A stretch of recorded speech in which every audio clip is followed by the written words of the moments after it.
네, 안녕하세요. 공감 김민우입니다. 엄홍석 교수님과 함께하는 프로메테우스 불 과학과 전쟁 이야기로 강연 들어보고 있는데요. 오늘 교수님과 함께하겠습니다. 교수님 안녕하세요. 예, 안녕하십니까. 안녕하세요, 교수님.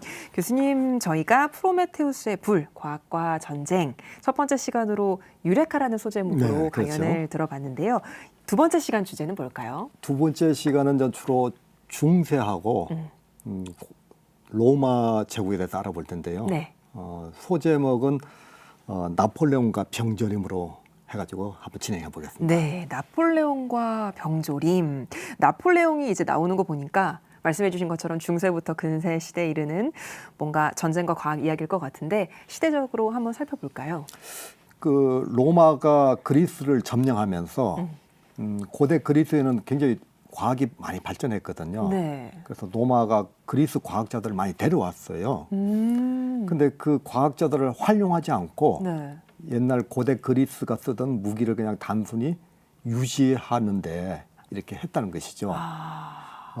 그리고 그 알프레드 노스 화이트헤드라는 그 로마 그 학자가 있는데요. 학자가 그런 얘기를 했어요. 그리스 때 꽃피었던 과학이나 수학 이런 것들은 우리가 신경 쓸 필요가 없다. 네. 그런데 왜 시간을 허비하느냐. 그럴 필요가 전혀 없다고 할 정도로 굉장히 좀 뭐랄까요. 그런 과학기술을 무시하는 이런 시대라고 볼 수 있겠죠. 네. 근데 교수님, 아무래도 근데 아예 발전이 과학기술 발전이 없었던 건 아니니까 뭔가 계속 크고 작은 전쟁들이 있었을 거 아니에요. 그렇죠. 근데 그 과정에서 분명 또 전쟁과 관련된 과학 발명품이 있지 않았을까? 이런 생각도 들어요. 지금 딱 뭔가 생각나는 거는 전쟁에서의 중요한 발명품이라고 하는 화약도 네. 원래 중국에서 최초로 발견은 됐지만 뭐 개발은 중세시대 서양이다 이런 말도 있잖아요. 그렇죠. 설명을 해주신다면요. 우리가 이제 화약이라고 그러면 제일 먼저 떠오르는 분이 노조 베이컨이라는 그 연금술사인데요. 사실 이 화약이라는 단어가 불이라는 단어와 굉장히 밀접한 관계가 네. 있겠죠. 그래서 대부분의 사람은 이제 서양에서 화약이 시작됐다고 그러는데 최초 그 인류 역사상 시작은 중국이었죠. 중국. 예, 중국 손사막이라는 사람이 있는데 네. 이 사람이 당경에 그 화류항법을 통해서 노조 베이컨이 그 개발했던 네. 흑색 화약, 초석과 유황, 목탄을 섞은 이 제조법을 그대로 이 책에 기술을 했습니다. 근데 이분이 만든 목적은 그 폭발을 이용한 살인 무기가 아니고 그 인간의 생명을 연장하는 개념으로 약을 만들었던 것이죠. 예. 뭐 여기서 참 의아스러운데 아까 제가 말씀드릴 때 불의 양면성이 있다고 했지 않습니까? 네. 이 보면 또 화약의 양면성이 있는데 뭐 사실 그러네요. 그런 것 같지는 않은데. 네. 예. 그래서 이 중국에서 최초 화약이 제조되어 가지고 그 이슬람 세계를 통해서 서양으로 전파가 됐습니다.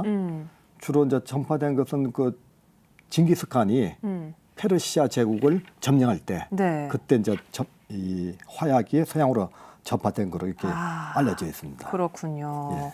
뭔가 교수님 강연을 통해서 우리가 그냥 뭔가 이건 전쟁을 위해서 발견됐던 과학적 발명품이야라고 했던 것들도 어떤 양면성이 있구나 이런 것들을 계속 생각하게 그렇죠. 되거든요. 근데 지금은 화약에 대한 얘기를 들어봤고 네. 화약 말고 또 다른 과학적 산물들도 한번 살펴볼까요? 몇 가지 더?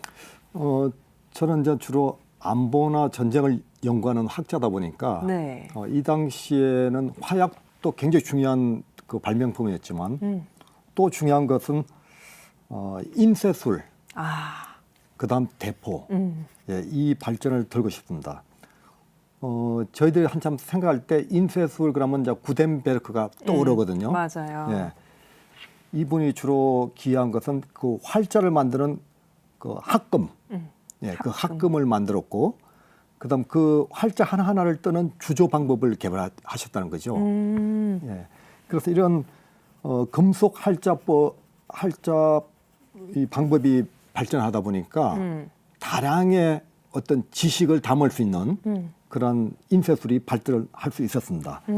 이것은 곧 뭘 뜻하냐면 군사에 관련된 지식이 폭넓게 빠르게 전파됨으로써 인해 가지고 전 세계가 이제 본격적으로 이 과학 기술에 집중해서 연구할 수 있는 이런 계기가 마련됐다는 것이죠.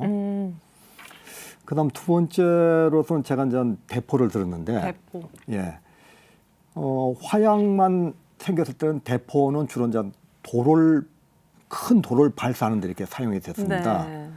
그러다 보니까 아무래도 큰 돌을 발사할 수 있는 게 유리하겠죠. 그러다 보니까 대포도 같이 커질 수밖에 없는 겁니다. 큰 돌을 쏴야 되니까. 그렇죠. 그리고 큰 돌을 쏘야 더 위협을 줄 수 있으니까. 맞아요. 사실 뭐 돌을 쏜 대포가 정확하진 않았습니다. 그렇지만 그 당시의 전쟁 양상을 보았을 때 사람과 말에게 어떤 큰 폭음이라든지 연기, 불꽃 이런 것들이 굉장히 큰 위협이 되었다는 것이죠. 네. 그래서 뭐 그냥 갔으면 아마 대포가 점점하면 더 커졌을 겁니다. 그런데 1465년이죠. 프랑스와 부르고뉴가 전투를 하면서 프랑스가 이제 역발상적인 그 생각을 하게 됩니다. 그래서 꼭 그 대포가 커질 필요가 있느냐, 오히려 작아질 수가 있지 않느냐 이런 역발상을 생각하게 됐는데 이 역발상으로 해서 이제 여러 가지 또 과학이 발전하게 됩니다. 예, 이 크기가 작아지면 마찬가지 포신도 작아질 텐데, 그러니까요. 그럼 포신이 똑같이 작아지면 큰 폭탄이나 돌을 날릴 수 없겠죠. 네. 그래서 이제 생각하는 것이 포신을 길게 하는 것입니다. 길게. 예. 그럼 포신을 길게 하면 그 화약의 폭발과 함께 추진력을 같이 얻을 수 있겠죠. 그런데 이제 이 포신을 길게 하기 위해서 그 포신을 만들 수 있는 금속이 이제 문제가 되는 거죠. 예, 그래서 그 당시에 크게 만들 때 썼던 주철에다가 탄력성을 가지고 있는 연철을 섞어서 예, 포신을 만들었던 것입니다. 그래서 이런 금속적인 측면에서 또 발전이 있었고요. 또 한 가지는 전 그 운송 수단입니다. 운송. 예, 그 전까지는 큰 대포를 사람이 직접 끌고 갔는데 이제 생각한 것이 그러면 말이나 짐승기 끌게 하고 네. 그 마차 위에 바퀴를 달면 안 되겠느냐 이런 생각을 하게 된 것이죠. 예, 그래서 그 무거운 대포를 싣고 다니면서 기동성을 더욱더 높이면서 사람과 같이 전쟁을 할 수 있는 이런 계기가 되었기 때문에 저는 이 두 가지를 굉장히 중요한 발명품을 뽑았습니다. 뭔가 한 사람의 역발상으로 인류에 그렇죠. 참 큰 변화를 줄 수 있는 발명들이 나온다는 게 참 흥미로운데 네. 지금까지 이제 로마 제국부터 중세 시대의 주요 과학적인 산물들을 전쟁과 연계하면서 설명을 해주셨거든요. 네. 오늘 소주제가 이제 나폴레옹과 병조림이었잖아요. 그렇죠. 나폴레옹도 너무 유명한 이제 프랑스 황제고 뭐 전쟁의 천재라고도 칭송받는 인물인데 병조림 어떤 이야기인가요? 이제 총도 생기고 또 화약 발전을 해서 대포가 생기면서 과거에는 칼과 창으로 싸움을 하다 보니까 좁은 지역에서 싸움이 일어났겠죠. 네. 그런데 점점 가면서 이제 싸움의 지역이 넓어집니다.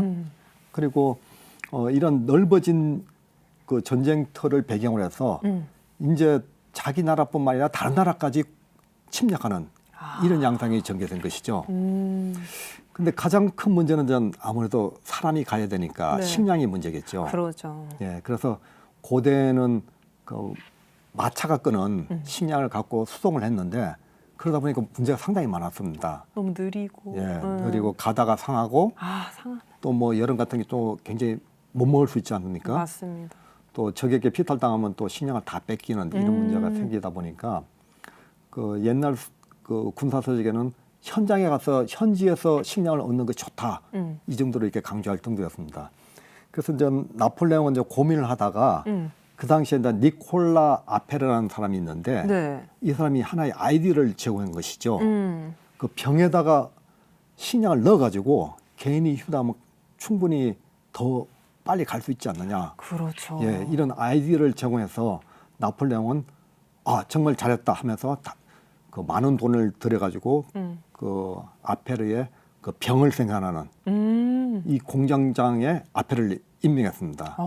예.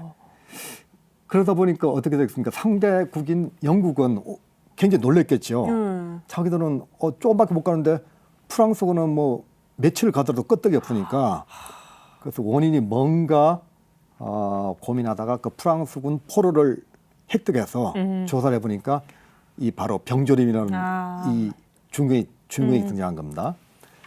그래서 영국도 이제 연구를 했는데 여기서 한 단계 더 나가서 피터 드란드라는 사람이 있는데요. 네. 이 사람은 이제 그 와인의 그 거품 있지 않습니까? 이것이 빠지는 것을 막는 그 코르크 마개를 넣으면 더 음식을 잘 보존할 수 있다.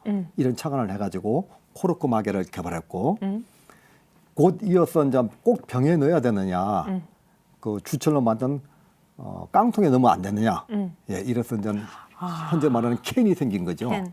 예, 그래서 이 전쟁의 결과로 인해서 현대 문명의 필수적인 여러 가지 발명품이 등장했고 또 이러한 그 발명품과 함께 음식 그 조립 방법 또 이런 어떤 가공 방식 여기에도 큰 변화가 생기게 됩니다. 네, 예. 우리가 일상에서 아무렇지 않게 쓰던 것들이 그렇죠. 그 당시에는 굉장한 필요에 의해서 만들어진 발명품들이었다는 게 재밌는 것 같습니다. 네. 다음 시간에는 교수님 어떤 주제로 이야기 이제 들어볼까요? 중세 시대까지 저희가 알아봤기 때문에 네. 이제 근세 및 1차, 2차 세계대전을 통해서 현대로 이어지는 그 시대의 어떤 전쟁과 과학에 대해서 한번 알아보도록 하겠습니다. 네, 다음 시간에도 과학과 전쟁 이야기 계속 이어가도록 하겠습니다. 교수님 오늘 말씀 고맙습니다. 네, 감사합니다. 네.